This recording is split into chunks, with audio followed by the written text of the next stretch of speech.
2026 December లోపల Indian prime మినిస్టర్గా యోగి ఆదిత్యనాథ్ రావడం జరుగుతుంది. జై శ్రీరామ్. 2022 నుంచి 2025 అక్టోబర్ వరకు మొత్తం 19 ప్రెడిక్షన్స్ అనేవి నేను చెప్పినట్టు జరిగినాయి. అవన్నీ కింద డిస్క్రిప్షన్ లో ఇవ్వడం జరుగుతోంది. మకర రాశికి అధిపతి శని. మకర రాశిలో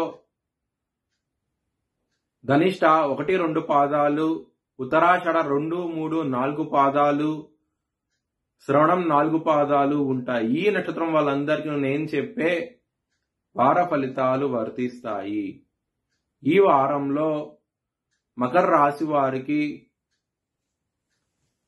తృతీయ స్థానంలో శని యోగిస్తున్నాడు, కేతు యోగిస్తున్నారు, శుక్రుడు, రవి, బుధుడు పంచగ్రహాలు యోగిస్తున్నాయి. మిగతా గ్రహాలు వ్యతిరేకత ఫలితాలు ఉన్నాయి. ఇక్కడ 12వ స్థానంలో కుజుడున్నాడు కాబట్టి కందులు దానం చేయండి, దుర్గాదేవి ఆరాధన చేయండి, చాలా మంచి ఫలితాలు ఉంటాయి. సోమవారం రోజు ముఖ్యమైన పనులు స్టార్ట్ చేస్తే ఖచ్చితంగా విజయం సాధిస్తారు. గురువారం రోజున, శనివారం రోజున ముఖ్యమైన పనులు స్టార్ట్ చేయకండి. స్టార్ట్ చేస్తే వ్యతిరేకత ఫలితాలు వస్తాయి, ధన నష్టం వచ్చే అవకాశం ఉంటది. కొంచెం జాగ్రత్త తీసుకోండి.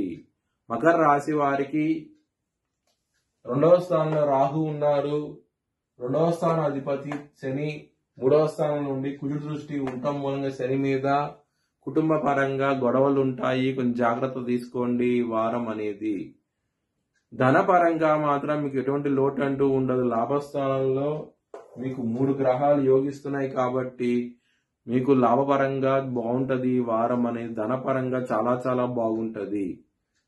లవర్స్ కి మాత్రం చాలా చాలా బాగుంటది. వారం అనేది పంచమాధిపతి అయిన శుక్రుడు లాభస్థానంలో ఉండటం మూలంగా ఈ విధంగా ఉండటం మూలం గ్రహస్థితి చాలా అనుకూలంగా ఉంటది. వారం అనేది చాలా చాలా ఆనందంగా ఉంటారు.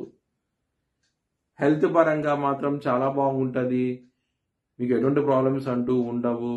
6వ స్థానంలో గురువు గారు ఉన్నారు. 6వ స్థానం అయితే లాభస్థానంలో ఉన్నారు. హెల్త్ పరంగా, శత్రువుల పరంగా మీకు చాలా బాగుంటుంది. శత్రువుల నుంచి విజయం సాధిస్తారు. చాలా చాలా ఆనందంగా ఉంటారు. మ్యారేజ్ పరంగా మాత్రం చాలా చాలా బాగుంటది. ఎటువంటి ప్రాబ్లమ్స్ ఉండవు. మీ ఎవరికైనా సరే వివాహం అవడం ఇబ్బంది పడుతున్నారో వారికి వివాహం కూడా కుదిరే అవకాశం ఉంటది. మీ జన్మ జాతకంలో కన్నా దశలు అంతర్దశలు యోగించకుండా ఉంటే కనుక ఇది వర్తించదు. బిజినెస్ పరంగా మాత్రం పెట్టుబడి తగ్గించి పెట్టుకోండి. చాలా చాలా బాగుంటది. బిజినెస్ పరంగా ఇంప్రూవ్మెంట్స్ అంటూ వస్తాయి, కానీ పెట్టుబడి తగ్గించి పెట్టుకోండి ఈ వారం అనేది. వృత్తి పరంగా మాత్రం చాలా బాగుంటది. ఇక్కడ దశమాధిపతి అయిన శుక్రుడు లాభస్థానంలో ఉండి గురుగారు పంచమ దృష్టి దశమ స్థానం మీద పట్టం మూలంగా మీకు చాలా చాలా బాగుంటది. వృత్తి పరంగా మాత్రం మంచి ప్రమోషన్స్ కూడా వచ్చే అవకాశం ఉంటది. మీరు చాలా ఆనందంగా ఉంటారు. మీ భవిష్యత్ వివరాల కోసమై HLN జ్యోతిష్యాలను సంప్రదించండి. Please like, share and subscribe my channel.